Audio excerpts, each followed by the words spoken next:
Reaner Shannon and Mr. Henry Shannon endowed lectureship in minority health. The lecture is part of the University of Missouri Kansas City School of Medicine Dean's Lectureship, named and sponsored in honor of the first Associate Dean of then called Minority Affairs, Dr. Reaner Shannon, and her husband, Mr. Henry Shannon. The lectureship was created to promote continued learning and education, as well as bring awareness about medical issues and health disparities impacting people and communities of color. The lectureship typically occurs on the last Friday in February for graduate and medical students, residents, fellows, faculty, staff, and the greater Kansas City community. Dr. Joycelyn Elders, the first African-American Surgeon General of the United States, was the inaugural speaker in 2006. This is truly a full circle moment to have the 20th Surgeon General of the United States, Dr. Jerome Adams, serve as our speaker for the 20th anniversary of the lectureship. The lectureship continues the tradition of hosting dynamic speakers who are leaders in medicine, including UMKC School of Medicine graduates and faculty members, as well as leaders in government health agencies and professional medical organizations. We are thankful to have past lecturers present in the audience today, including Dr. Nevada Lee from 2009, Dr. Michael Moncure from 2018, Dr. Michael Weaver from 2022, and myself in 2023. If I can have the past lecturers please stand.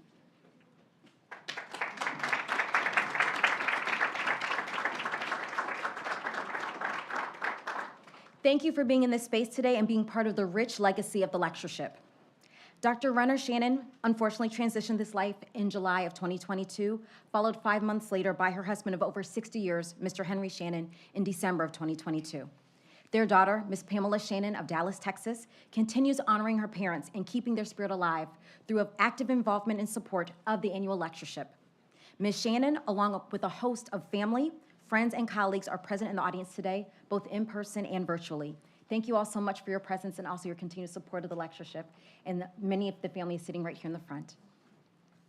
If you're interested in supporting the Dr. Reaner, Mr. Henry Shannon Endowed Lectureship in Minority Health, donations can be made at goumkc.edu/give. And the link will also be found in the chat for anyone that's interested. Just a few housekeeping tips. If you're watching virtually, please keep your sound muted so that we can hear our keynote speaker, Dr. Adams. As time permits, we will take questions at the end of the lectureship. For people watching virtually, please place your questions in the chat. And without further ado, I would like to introduce our keynote speaker for today's lectureship, Dr. Jerome Adams. In the past 150 years, there have been twice as many U.S. presidents as there have been confirmed surgeons general. Dr. Jerome Adams served as just the 20th U.S. Surgeon General and only the second ever African-American male in that role. But his commitment to public health and health equity didn't begin with Dr. Adams' tenure as the nation's doctor. Over 2 decades ago, Dr. Adams received his master's degree in public health at the University of California, Berkeley, with a focus on chronic disease prevention. He's worked in both local and state public health, first at the City of Berkeley's Health Department, and later as the commissioner of the Indiana State Department of Health, where he navigated the Ebola, Zika, and HIV crises. Long a fixture within organized medicine community, Dr. Adams has been a leader in numerous professional societies and has practiced as an academic anesthesiologist over the past 20 years, even while serving as Surgeon General. So I want to say that even as serving as Surgeon General, he was still an active anesthesiologist. Excuse me. Most recently, he was named a distinguished professor and executive director of health equity initiatives at Purdue University. And last but not least, Dr. Adams recently authored Crisis and Chaos, a book about the COVID-19 pandemic that is part memoir and also part lessons learned. But the accolade that Dr. Adams is most proud of is that of DAD, Dad, being the first Surgeon General in recent times to serve as the nation's doctor and helping to raise his 3 teenagers. Please join me in welcoming Dr. Jerome Adams.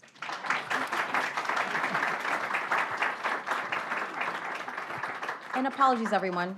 This slide was supposed to be shown to you all, so you could see Dr. Reaner, Mr. Henry Shannon. Well, good afternoon, everyone. It is such a pleasure to be here. Thank you so much, Dr. Smith, for that kind introduction and for the warm KC hospitality you've given me. Thank you to the Shannon family. I really am honored to be here and to be giving this lecture. I'm quite busy, but I try to pick 1 or 2 key lectures to give during Black History Month. And I looked up Dr. Shannon, and I said, this makes a lot of sense because there's a lot of overlap between what she tried to do and accomplished and what I hope to be able to accomplish one day in the future. So, I came out here to get inspired, and I already am inspired from my time on the ground here learning about all the great things at UMKC, all the things that Dr. Shannon and her family have done for the community. So lots of different things we could talk about, but I figured we'd talk about mental health because I often say a long time ago we cut the head off from the rest of the body. And what I mean by that is if it happens from your neck on down, your doctor will see you now, your insurance will pay for it, and everybody accepts it as part of health care. But if it happens from here up, whether it's your eyes or your teeth or your brain, people say, oh, well, I don't know if we can take care of that here, and I don't know if your insurance is going to pay for that. And that attitude has really led us to where we are right now, and that is a mental health crisis in America. So how are we doing in terms of mental health in America? The truth is not well. There's no other way to put it. We are not doing well. Anxiety, depression, suicide, substance misuse, gambling, social media, COVID, social stressors are just a few of the things that are plaguing America's mental health at the moment. And mental illness is common and it's growing. 60 million adults, 23% of all US adults had any mental illness in the past year. That's a shocking statistic. Look around you all. That's 1 in 4 people who you encounter on a daily basis had any mental illness diagnosis in the past year. 5% of adults had a serious mental illness. That's 1 in 20 people who you run into on any given day. And under 30% of adults rated their mental health category as excellent in the past year. That's record lows. We are not doing well. Anxiety, biggest category. Nearly 50 million Americans report anxiety disorders. And among US adults 18 plus, 7.5%, almost 8%, had moderate to severe anxiety symptoms. So think about that as kind of the tip of the iceberg. Almost 20% of adults reporting doctor-diagnosed depression. Again, think about just your day. 1 in 5 people who you're meeting has clinically diagnosed depression. And it's not just our adults. Our youth mental health is in crisis. 1 in 3 high schoolers report their health was not good most or all of the past 30 days. I think about that a lot. I have a 16-year-old daughter, and I think about her mental health. I think about her friends. Again, 1 in 3.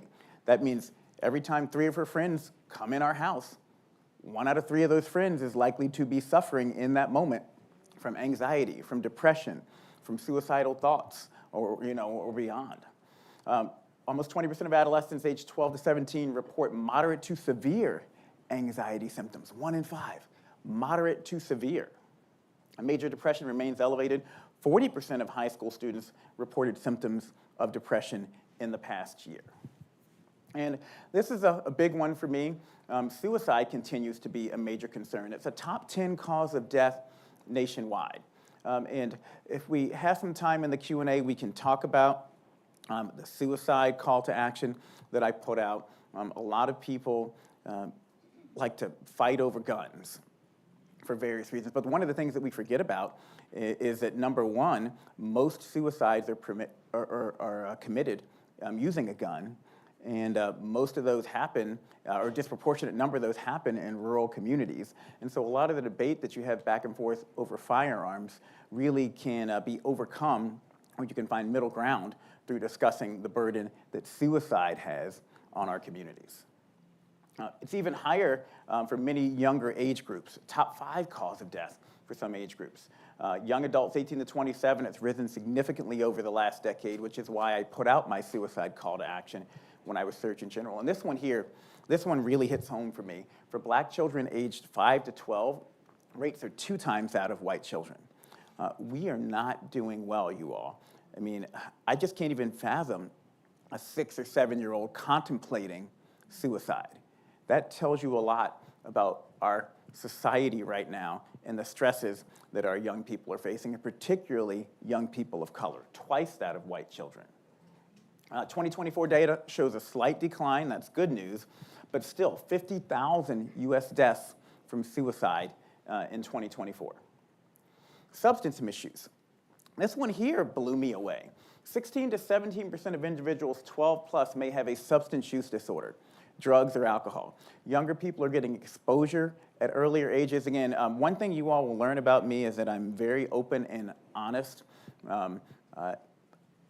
I've learned a lot from having 3 teenagers. Both of my boys are in college right now. Both of my boys had really good fake IDs, I found out, very early on, because technology makes it a lot easier to get in the dark web. You know, they have exposure to much stronger forms of alcohol. I remember when I was in high school, you know, we'd all be lucky to sneak a can of beer, of Milwaukee's Best, from my uncles, from one of my uncles, and sit around and split it. Now kids are walking in the parties with handles of Tito's vodka. I mean, it's just a different environment, and kids are being access to addictive substances is much more prevalent. Normalization has occurred, and more young people are finding themselves addicted at an earlier age. Alcohol and drug use remain co-occurring disorders, and I'll talk about that in a bit in terms of my own family. And this one worries me. I was at dinner last night. We had a wonderful dinner last night.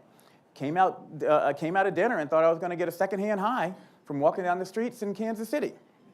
I mean, marijuana use is just really, really significantly increasing. Normalization, along with legalization, and vaping of marijuana has made it easier and normalized it for young people. E-cigarettes, Zen, other nicotine delivery options are reversing hard-won gains in tobacco products use.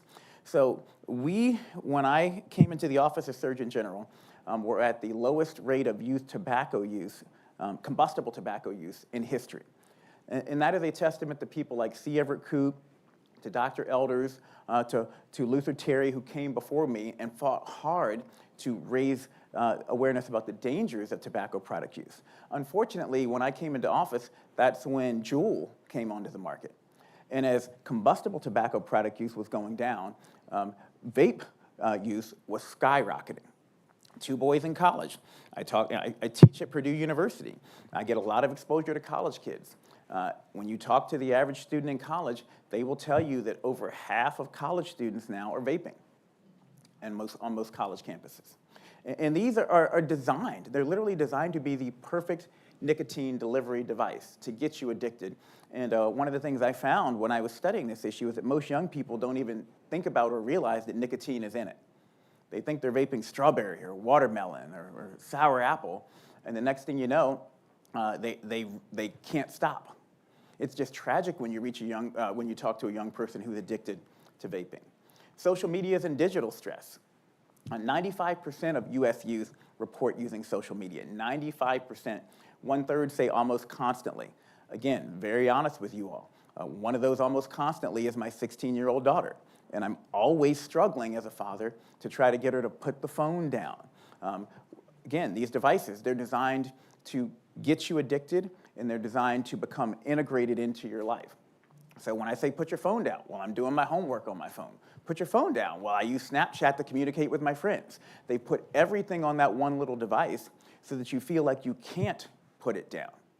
And we're addicted to these phones, whether we want to admit it or not. Think about it. Think about if you left your house this morning and you left your phone at home. You'd be extremely anxious right now if you didn't go back and get it right away. We literally, and that's what they want. We cannot function without our phones. That is addiction. It's the perfect drug. It hits like heroin. And when I say that, I'm not being facetious or hyperbolic here. They've done studies where they look at what happens to the dopamine in your brain when you're scrolling through social media. And it is literally the same response as you get when you're injecting heroin into your system. Every time you get a like, and you keep coming back for more and more and more. And the problem is that, again, just like with heroin, those receptors get saturated, and 5 likes is no longer enough. Then you need 20, and 20 likes is no longer enough. Then you need 200 and 2,000 in order to get that same high. It's linked to higher risk of anxiety, depression, and suicidal behavior amongst adolescents. And surveys show 86% of the public feels platforms contribute to addiction and mental health harm. You saw Australia just recently banned cell phone use for young people. There's a lot of debate going on right now. Everyone admits and acknowledges there's a problem, but again, they've become so integrated into our lives that people don't know what to do about it. We can talk about this if you all want to. It goes back to the violence issue. One of the big pushbacks from parents when you go to take the phones away is, well, what happens to my student if there's a school shooting? I want them to be able to get in touch with me. And so there's a lot of societal issues intertwined, but the bottom line is we know that students have more anxiety, more depression when they have more screen time. Gambling. This is one that we aren't talking about enough. 2 to 4 million Americans may experience gambling disorder in their lifetime with links to additional mental health harms. But the shocking statistic, gambling is the addiction that is most likely to lead to suicide. It's not alcohol use, it's not drug use, it is gambling that is the addiction most likely to lead to suicide. Why? Because you have the person who goes out and, and they're sports gambling and they win a couple times, and then, the next thing you know, they bet their life savings on the big game and lose. And then they've got to go home and tell their spouse, yeah, I just lost $20,000 on the big game. Online access to platforms has made this perhaps the most accessible and omnipresent pathway to addiction, especially for minors. Again, very honest. My older son doesn't get into it. My younger son, I found out, used my wife's login information and has had one of the gambling apps on his phone since he was 16. I mean, and that's young boys, all of them. All of them have these gambling apps on their phone. They give you, first bet free, or bet $5, win $100, and and most of them they set it up so that the most time it's like they're dealing drugs. Your first hit is free, and they set it up so that you do win 1 time, 2 times, 5 times. You're like, oh, this is easy, and the next thing you know, you're in it, and then you lose big. And you're like, okay, now I got to dig out of this hole because it was so easy the first 5 times. That was just bad luck. Of course I'll be able to win again. And the next thing you know, you're behind the 8 ball. They're following the same playbook as tobacco products did back in the 50s, 60s, and 70s with celebrities promoting. You got LeBron James, you got Peyton Manning, you got Kevin Hart out there doing commercials for gambling. This is a big deal. It is a big deal, and I actually worry that if I was Surgeon General right now, I would put out an advisory about this because, again, it's the addiction most likely to lead to suicide. It's very insidious. We don't have a lot of data on it because our public health systems, they're not used to reporting and even asking questions about gambling on the youth surveys. And I worry about the impact it's going to have, particularly on our young men. So let's talk about disparities. Racial and ethnic minorities. Only about 52%, about half of Black and Hispanic adults with serious mental illness receive treatment, compared to about 2/3 of white adults. Minority populations are less likely to access care, more likely to experience persistent or severe symptoms. LGBTQ+ communities. This is something that, again, we cannot forget about. So I'll also be very frank. I told you all I'm very honest. We are in a moment where there's a lot of difficulty for people to publicly discuss anything that falls into the D, the E, the I, the L, the G, the B, the Q. I'm a doctor, and my job is to understand which patients come in and are at risk for different things. I'm not going to suggest a prostate exam for my female patients, and I'm not going to necessarily suggest a breast exam for my male patients unless I think they are at particularly high risk. But I think we need to think about this not through a moral lens, but really through a scientific and quality lens. It is our job to know if certain groups of people who are coming in are at higher risk for certain issues, and to use that information to direct limited resources to the people who are most likely to benefit. And when you look at LGBTQ+, they experience significantly higher levels of depression, anxiety, PTSD, and suicidal ideation. Over 50% of LGBTQ+ youth report moderate to severe depressive symptoms. Over half of them moderate to severe. Transgender and gender diverse individuals face especially elevated risk. Again, no matter how you feel religiously, morally, This is a fact that we need to understand as medical professionals so that we can appropriately recognize, diagnose, and treat people when they come in with a particular issue. Another population that is often forgotten about, incarcerated populations. 37 to 44% have a diagnosed mental health condition. The biggest mental health system in the United States is not our medical system, it's our prison system. It's our prison system. And many receive inadequate or no treatment while they're incarcerated. So no wonder we have a revolving door of people who continue to end up in jails and in our EDs over and over and over again. What's driving these disparities? Structural barriers, limited access to affordable and culturally competent care, insurance gaps and provider shortages. Again, as I mentioned earlier, insurance often doesn't pay for mental health. Even though we actually now have mental health parity laws, we still know we're struggling to pay for mental health when people have issues.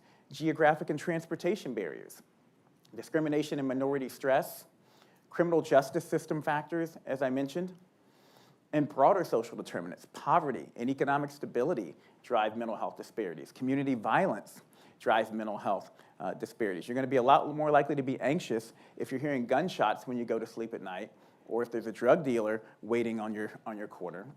And then historical trauma and medical mistrust.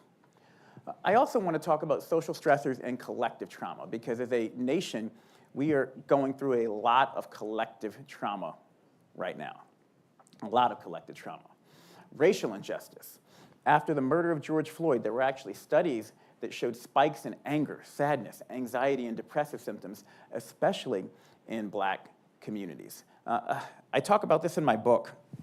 I really struggled when I was Surgeon General about how to respond to the George Floyd situation, because the community, and when I say the community, America, was so divided at the time, and I was working for the current administration, and I didn't want to say something to inflame people, but I put out a statement, and it was a heartfelt statement, and it was fortunately received in the manner I intended it to, and I did that not knowing if I was going to get fired for doing it.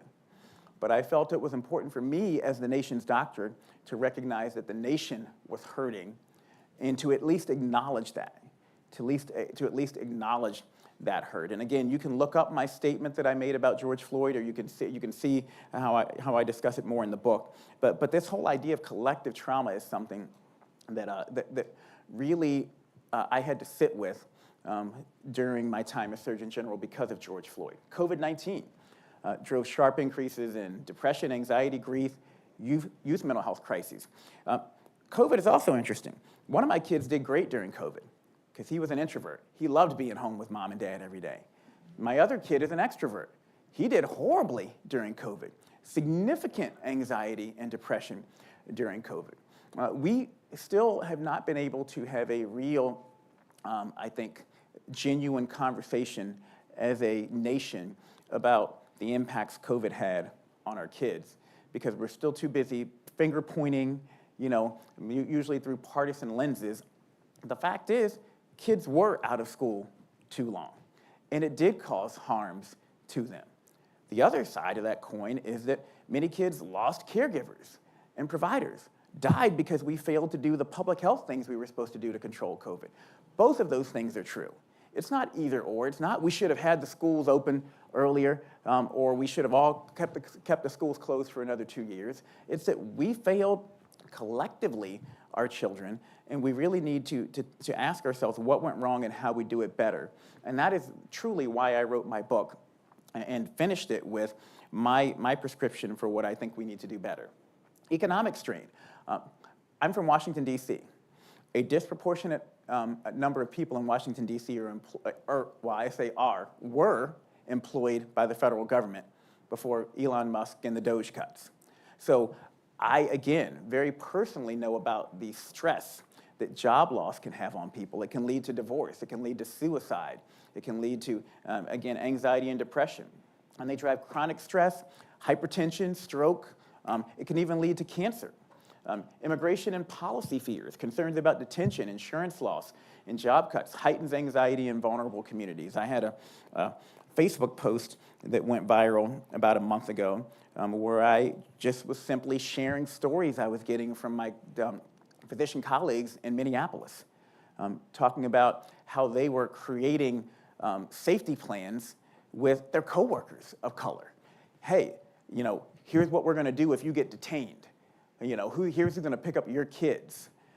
Here's the lawyer that we're going to call if someone detains you. And the crazy thing is, these aren't even people who were undocumented. These are people who are just like, I look like someone who they might want to come after, and so I could be disappeared, and my kids need someone to pick them up from daycare. Political polarization and media exposure. Persistent conflict, distressing news contribute to emotional exhaustion. We live in the era of enragement. Fox News, NBC News, again, both sides, CNN, they constantly want to inflame tensions. I was having this conversation at dinner last night.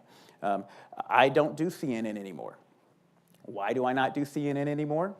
Because I worked for Trump, and CNN refuses to have me on the air for anything, to talk about anything without using that to lead their headlines and inflame their viewers.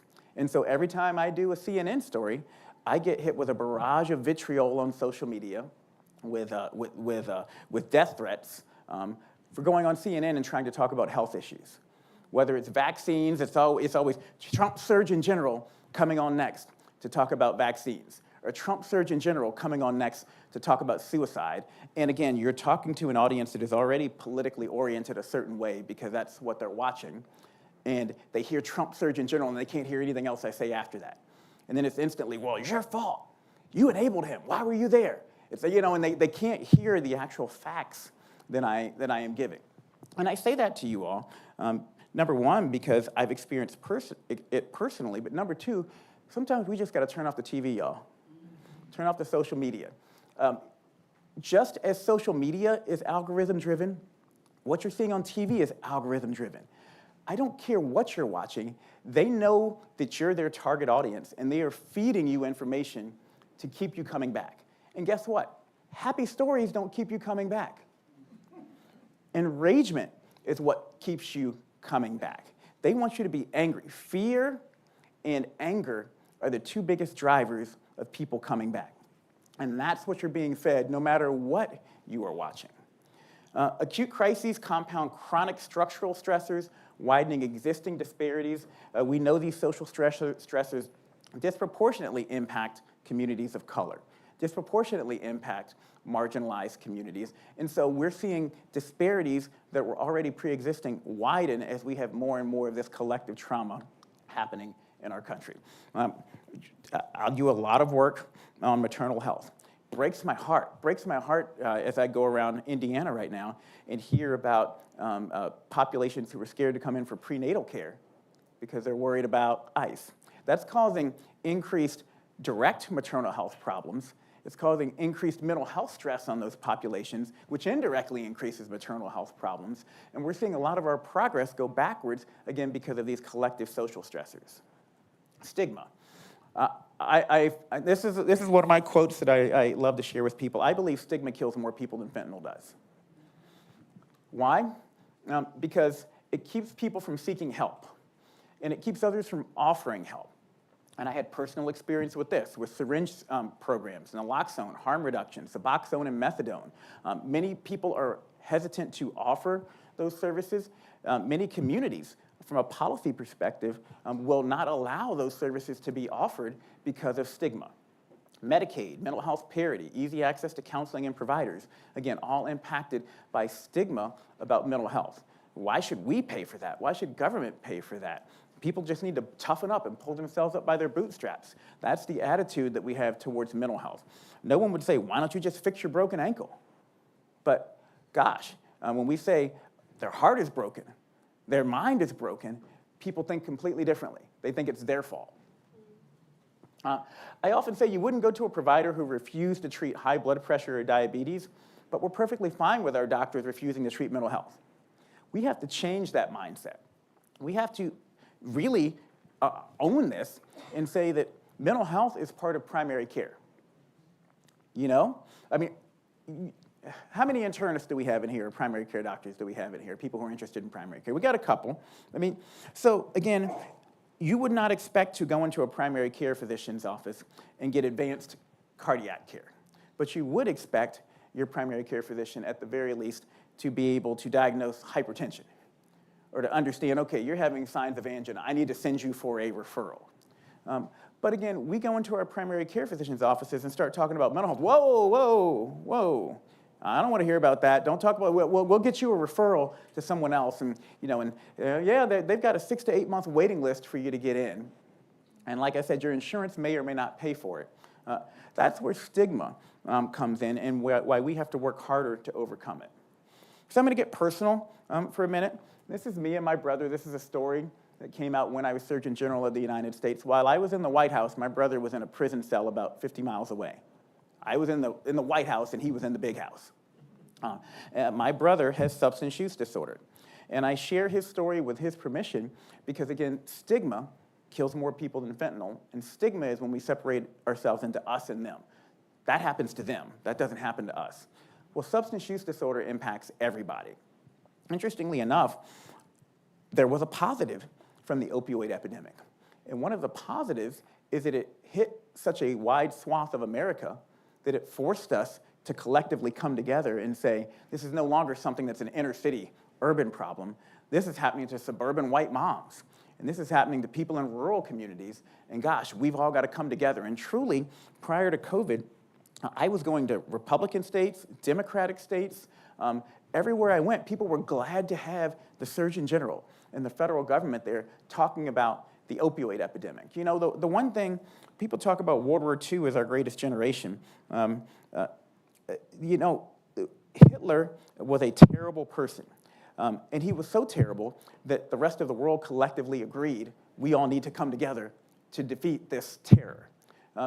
Unfortunately, it takes oftentimes something like that to bring people together. The opioid epidemic was killing so many young people that we got past our partisanship to say we have to come together and defeat this issue. And it was my signature issue when I came into the office of the Surgeon General because of my personal experience. Also, this is me at my Level 1 Trauma Center where I worked. I have a TED Talk about this that you can look up if you're interested. I won't go into it, but I became increasingly frustrated by the fact that so many people, young people who were coming into my operating room, because it was mostly young people, and the story I tell in my TED Talk is about a 17-year-old who came into my OR and had been shot multiple times. And then he came back a year later and had gotten shot again. And then he came back about 18 months after that and had been stabbed. Just keep coming through that revolving door over and over and over again. And that really pushed me to say, I love what I'm doing here, but I'm never going to change their lives, and I'm never going to change, you know, this constant flood of people coming in simply by being in the OR waiting for people to come in to see me. I need to get out there and stop them from coming in the first place. I know we don't have a lot of time, but I do want to share this story because it's a public health story. For those in public health, you've heard this story. But the story is there was a man who was having a picnic on the side of a stream. And he's sitting there, he's eating his food, and all of a sudden someone comes floating down the river, and they're drowning. And the man jumps in and pulls the person out. He's a good swimmer. And, everyone cheers. Hey, okay, you saved that person. So while they're all cheering and congratulating and drying off, another person comes floating down, and they're drowning, they're struggling. And he jumps in again and pulls that person out, and everyone cheers again. And then another person comes, and this happened several times, and then finally, the man who was jumping in and saving the folks starts walking away.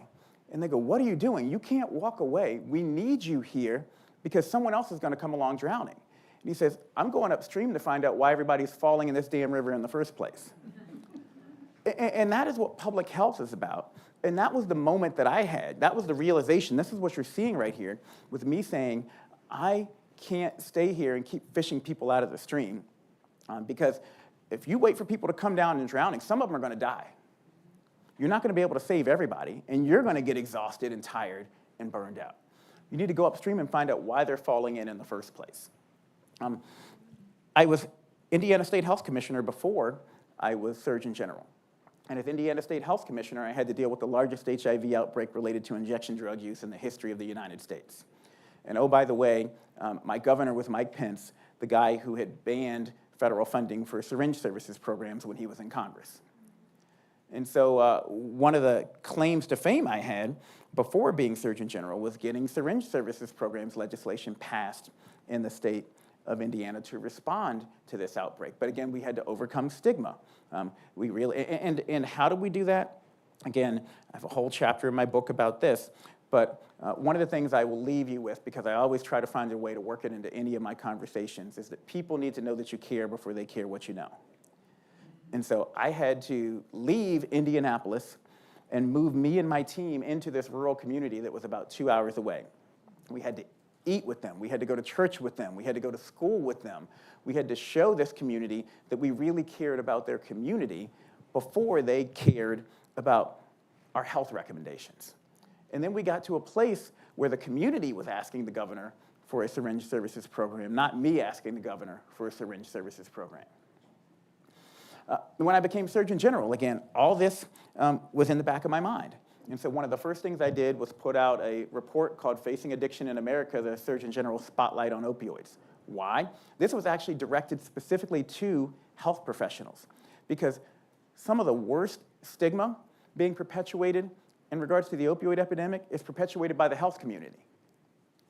It's doctors and nurses and pharmacists who are against syringe services programs or don't understand the data behind it, or who don't want to prescribe methadone or Suboxone to their patients, who didn't want to get data waived for the docs out there who know what I'm talking about. And so I worked with Dr. Deb Bowery from the CDC, an emergency room doctor, calling on more emergency room physicians to get data waived and to be able to prescribe Suboxone when someone comes in with an overdose. Someone comes in with an overdose, they give them Narcan in the field, they bring them to the ED, they stabilize them in the ED, and then they send them right back out.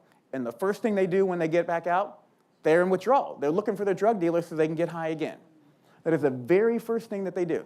Drug dealers actually wait outside of hospitals, hospital emergency rooms, because they know people are coming out and they are in withdrawal, and they need their fix right now. And so how do you prevent that? You prevent that by inducing them with Suboxone while they're in the ED. But unfortunately, the majority of ED doctors still do not prescribe Suboxone. So I used my bully pulpit as Surgeon General to call this issue out again in 2019. We also talked about OBs. This is terrible. Again, we know one of the biggest risk factors for maternal and infant mortality is maternal substance misuse. The problem is the OBGYNs don't want to take care of the moms because they have a substance use disorder. The psychiatrists don't want to take care of the moms because they're pregnant, and they're stuck and have nowhere to go. And so again, this is something we need to understand our community is suffering with, and we have an obligation to address. I put out a Surgeon General's advisory on naloxone when I was Surgeon General. Why? Because I went around the country, and even firefighters and police officers were not carrying naloxone. Their attitude was, well, you know, they deserve it. They did it to themselves. And so I put out an advisory, and this is one of the things. This and the syringe service program legislation are the two things I'm most proud of my time in public health. Why? Because once we got syringe services programs legislation passed in Indiana under Mike Pence, and I'm saying that intentionally, we saw syringe services programs increase in Kentucky and in Arizona and in Florida, because they were like, if Mike Pence can do it, then we can do it. And here, when I put out my naloxone advisory, we saw naloxone dispensing increase nationwide by about 400%. I'm a trauma anesthesiologist. Real talk, when I was working full-time, I probably saved, 10 to 15 lives a year. Most of the time we're doing regular general surgery. I'm talking about like people who came in and would have died had I not been there. You multiply that by, a 20, 25-year career. I've saved a couple hundred lives in my lifetime by being in the operating room. Increasing naloxone dispensing nationwide by 400%, by using my voice, that's tens of thousands of lives potentially saved. And I don't say that to brag, I say that so that everyone in here understands the power of policymaking, the power of systemic change, the power of getting upstream. I put out an advisory on e-cigarette use amongst young people, got a lot of death threats for that. Why? Because again, it's big money. It's big money. People did not like me saying that we should cut back on vaping. And that's another debate too. You know, there's harm reduction for current smokers, but then there's a new initiation pathway for young people. And that's the conflict. Policy is not easy. There's always going to be winners and losers when you make most policy decisions. And so you can't be afraid to make a tough policy decision because some people are going to be hurt. And we had this conversation at dinner last night about Colin Powell and his 40-70 rule. I saw that young people were being disproportionately harmed by Juul and availability of these new devices, and so I put out my advisory.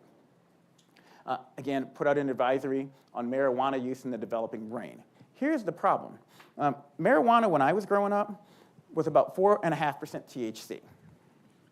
This bottle of water here, if I filled it with light beer is about 4% alcohol. If I were to chug this bottle full of beer, would I be legally drunk? No. Marijuana, when I was growing up, was about 4.5% THC.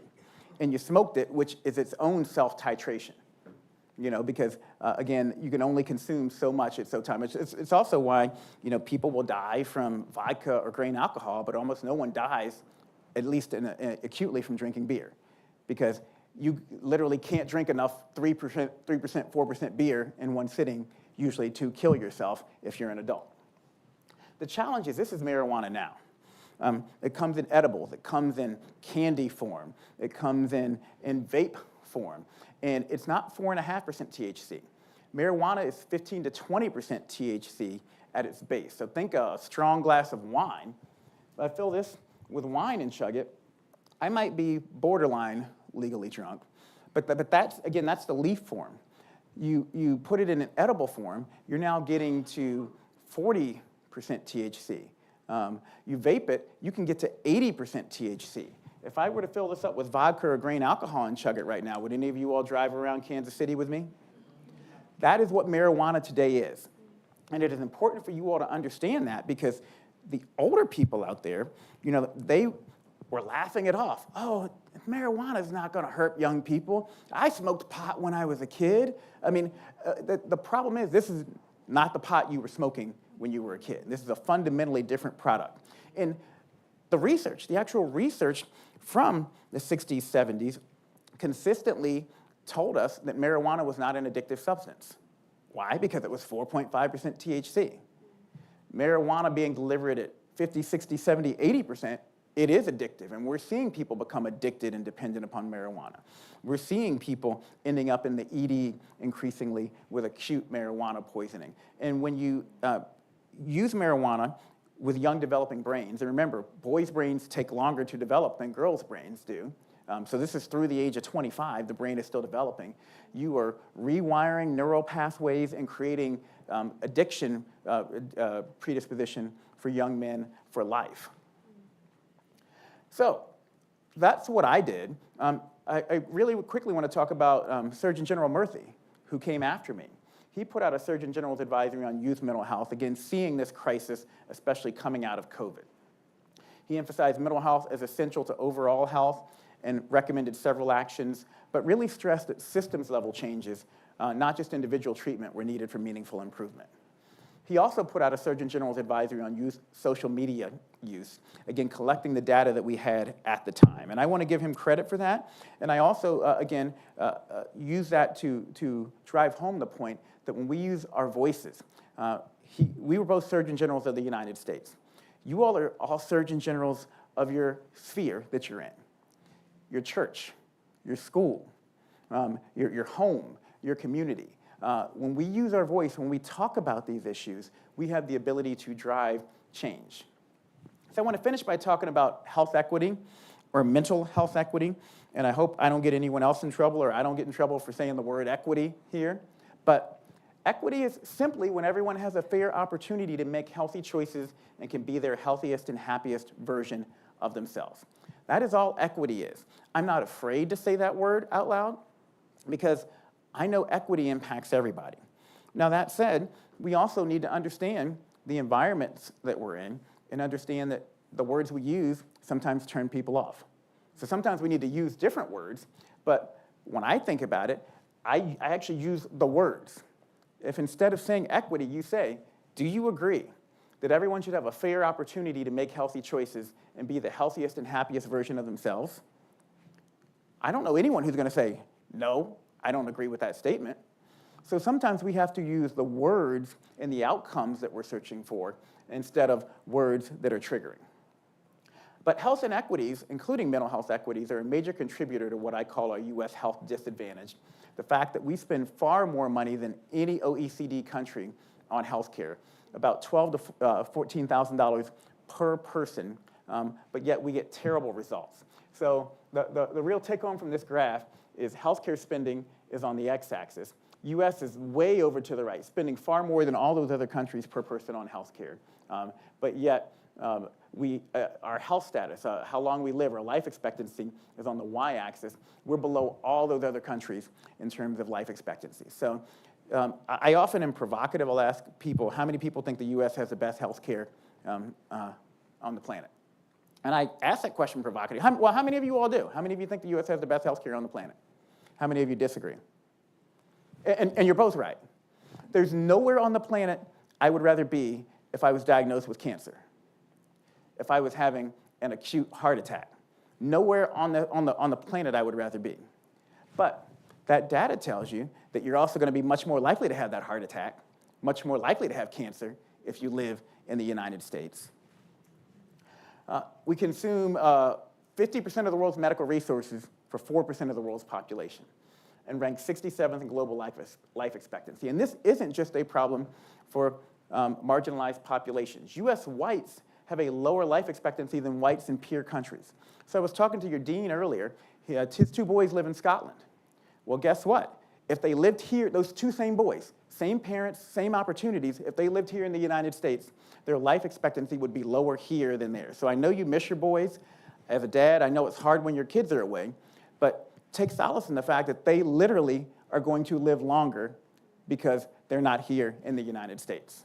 And that's a sad statement, but it is a true statement. Why? We're number one in wealth.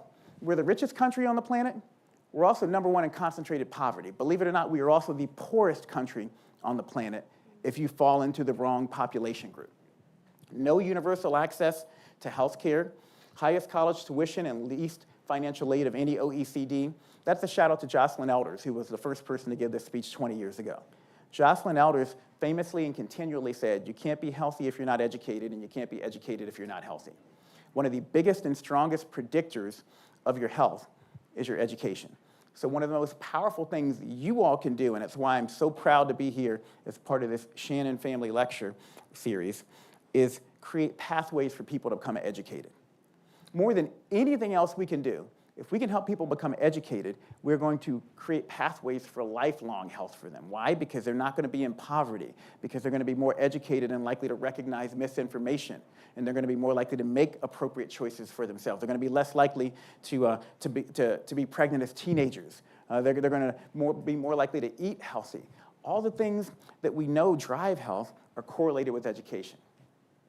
And we also have to understand that America is not one America.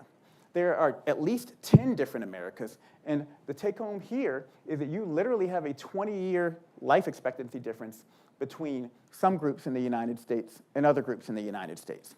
And this is why it's important that we continue to be able to collect data about disparities that exist. But the bottom line is, and I alluded to this earlier, our challenge, and the trick when I asked you how many people think the United States has the best health care, is that health care is not health.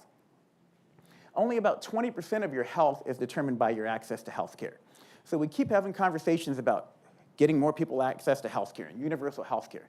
Well, guess what? We could do that and we still wouldn't fix our problems here in the United States, because it's only about 1/5 of what drives health outcomes. So W. Edwards Deming, I shared this at dinner last night, is a famous engineer who said every system is perfectly designed to get the results that it gets.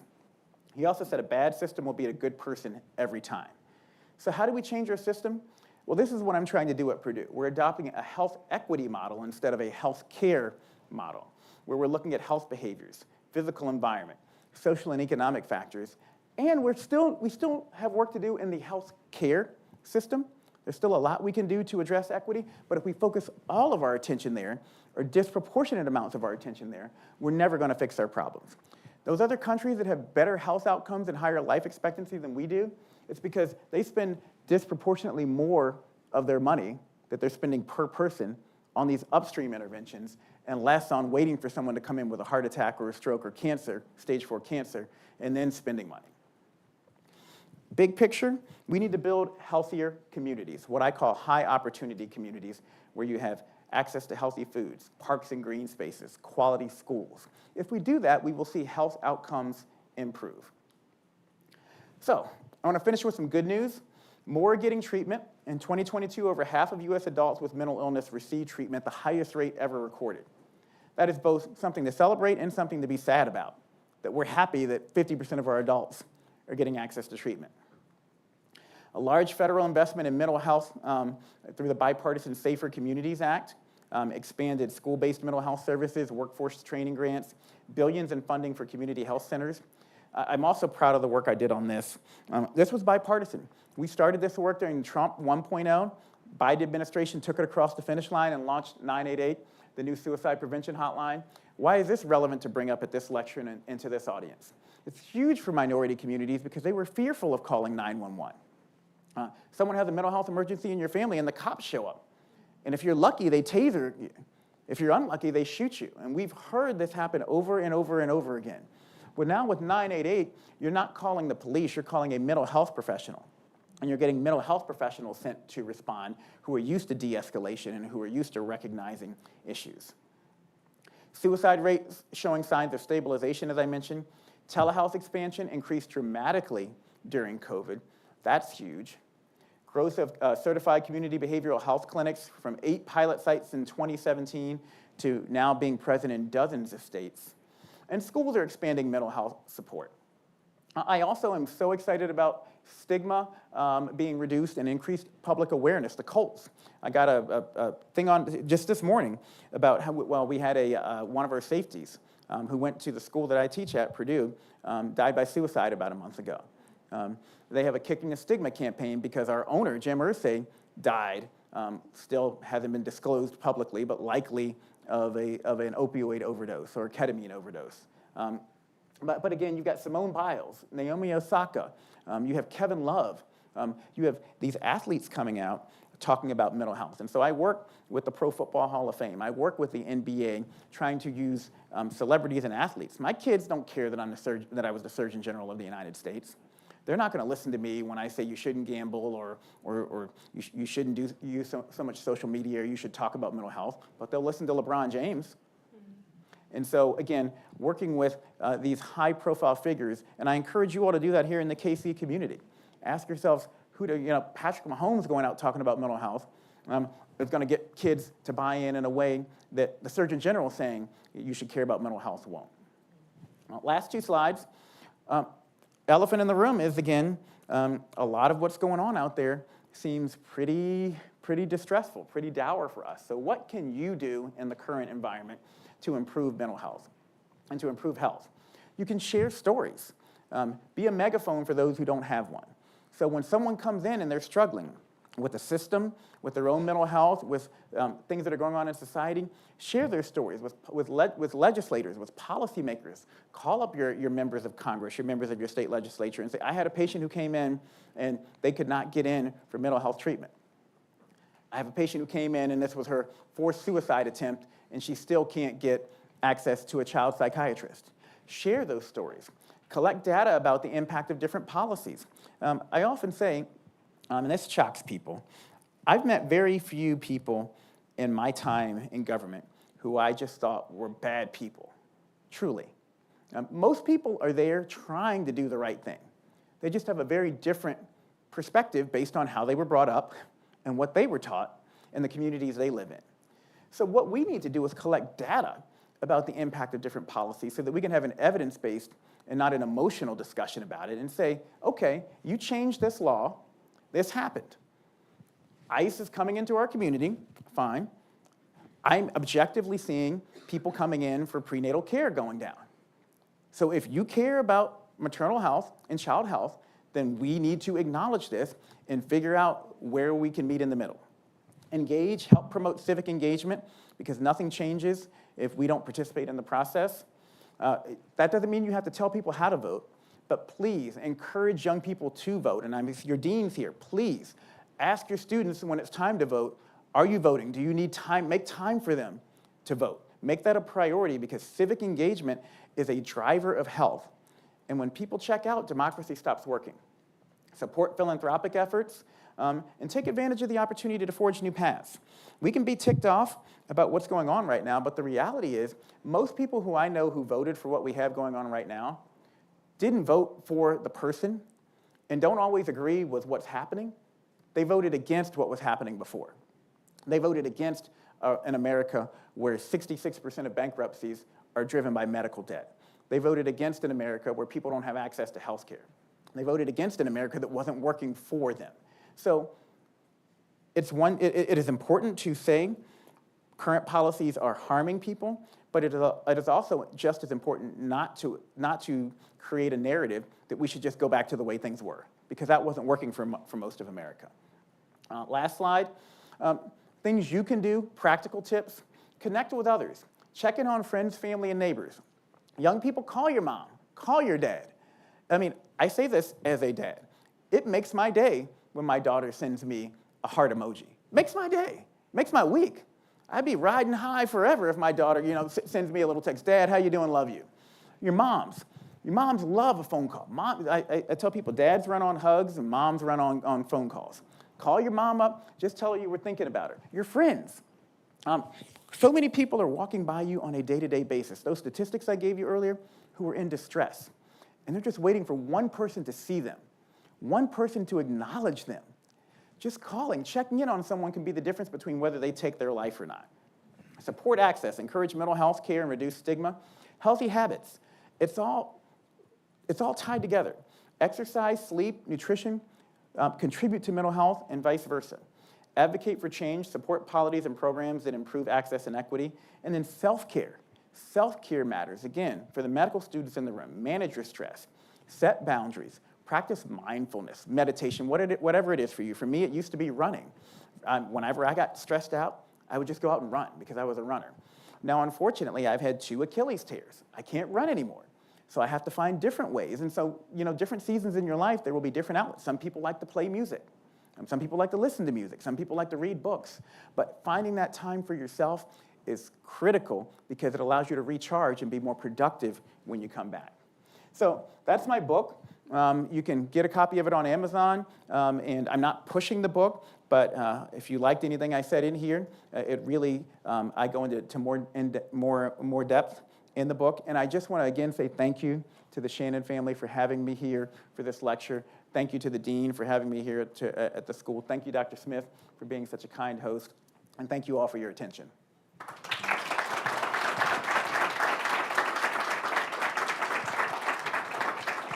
And I know we are up on time. I don't even know if we have time for one question or not, but I'm happy to. I know I'm going to be meeting with students too.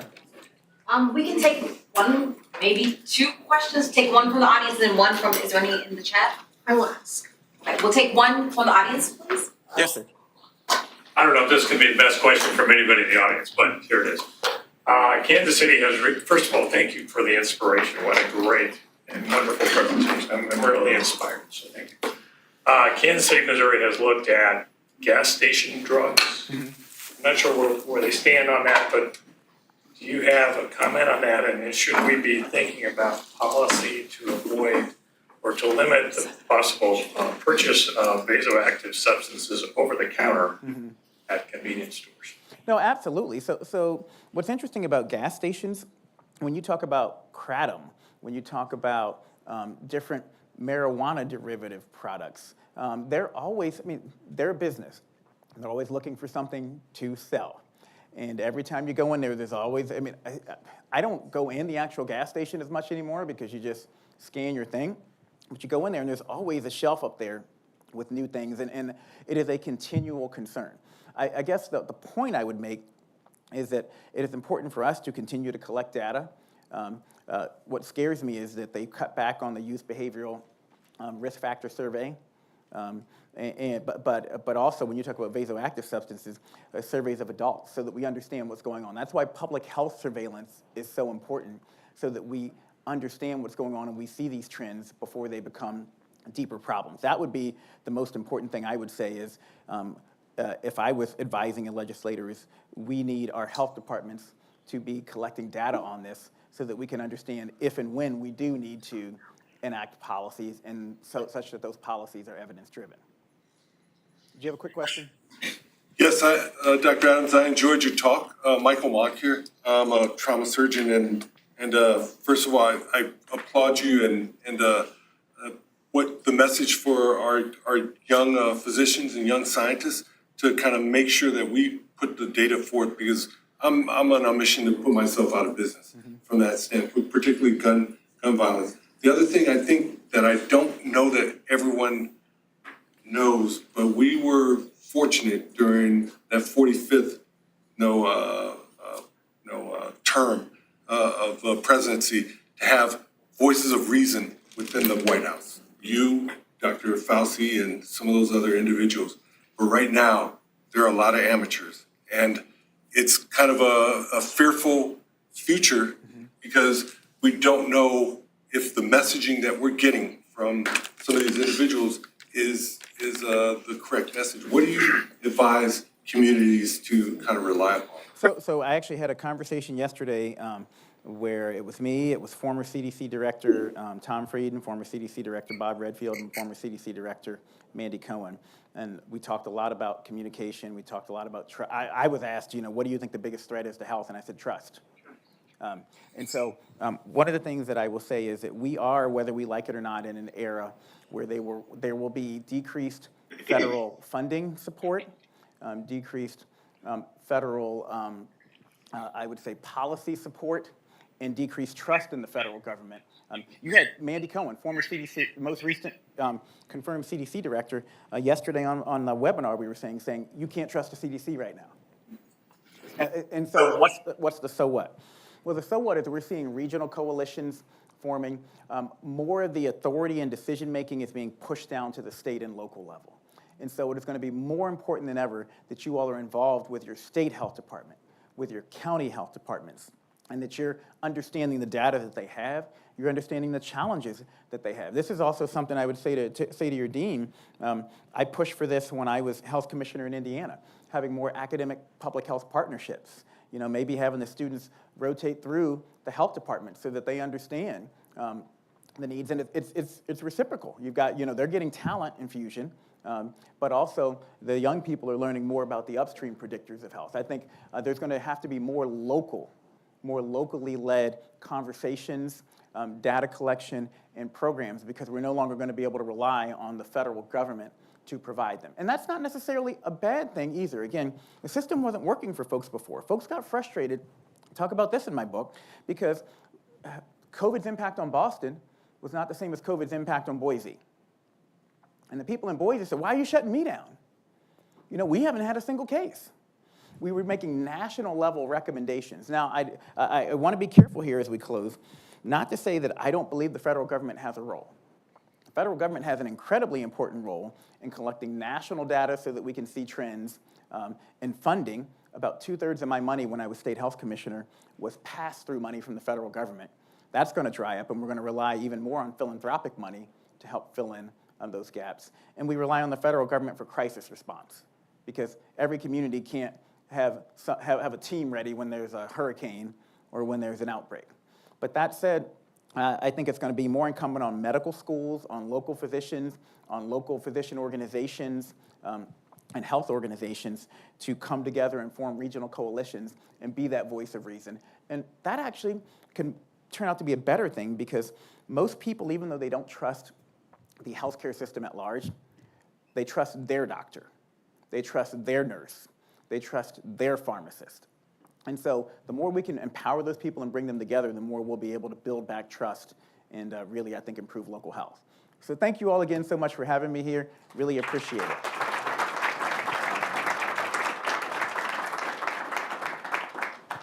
Everyone, thank you so much for coming out. We do have to leave out of this comment, there's another context to come into. Thank you. Absolutely.